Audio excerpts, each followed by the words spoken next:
VIP लोगों के लिए हेलीकॉप्टर खरीदने में हुए कथित घोटाले की गूंज आज राज्यसभा में सुनाई दी। विपक्ष ने इस मामले में सरकार को घेरने में कोई कसर नहीं छोड़ी। बीजेपी समेत तमाम पार्टियों ने सरकार पर आरोप लगाया कि वो मामले को दबाने की कोशिश कर रही है। विपक्ष ने सरकार पर हमला तो बोला, लेकिन जांच के तरीके को लेकर विपक्ष भी एकजुट नहीं दिखा। सरकार ने हेलीकॉप्टर घोटाले की जांच जेपीसी से कराने का प्रस्ताव रखा, लेकिन बीजेपी को ये मंजूर नहीं था। एनडीए ने पूरे मामले की सुप्रीम कोर्ट की निगरानी में जांच की मांग की। अगर आपकी राजनीतिक इच्छा शक्ति है तो आपको निश्चित रूप से उसका मार्ग है और आप सही जांच कर सकते हो। मेरे जवाब पर आपने उसकी जानकारी पार्लियामेंट से क्यों छुपा कर रखी?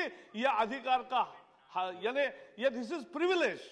बीजेपी की मांग के उलट समाजवादी पार्टी और बहुजन समाज पार्टी ने पूरे मामले की जेपीसी से ही जांच की मांग की। हमारी पार्टी ये चाहती है कि इस मामले की जांच सीबीआई से होने के साथ साथ जेपीसी से भी जरूर होनी चाहिए। एक चीज जरूर जांच करने की है कि अगर 6000 मीटर ऊंचाई के हेलीकॉप्टर खरीदने की बात थी तो स्पेसिफिकेशन किसने बदला?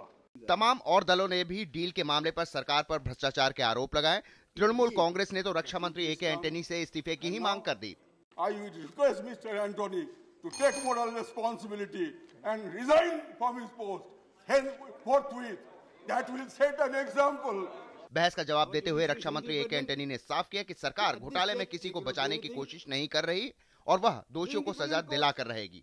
Once we get a report of the preliminary inquiry from the CBI, and if otherwise also we get any evidence from other courts, I assure you, we will take the strongest action as per the integrity pact.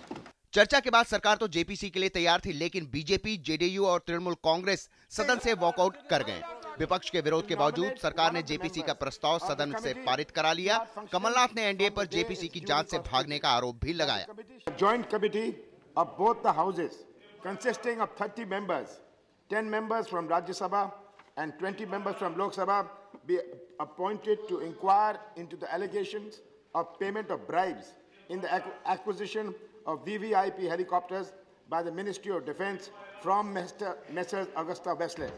Augusta Westland company के लिए किए गए इन helicopter खरीद में 350 करोड़ रुपए की दलाली का आरोप है। सौदे के मामले में सीबीआई ने शुरुआती जांच शुरू कर दी है और इस मामले में पूर्व वायुसेना प्रमुख एसपी त्यागी का नाम सामने आ रहा है। सीबीआई के अधिकारी मामले की जांच के लिए इटली का भी दौरा कर चुके हैं, लेकिन ज्यादा कामयाबी हाथ नहीं लगी। अब सरकार के रुख से तो यही लगता है कि दलाली लेने वालों का नाम जल्दी ही सामने आ जाएगा। Bureau report, DD news.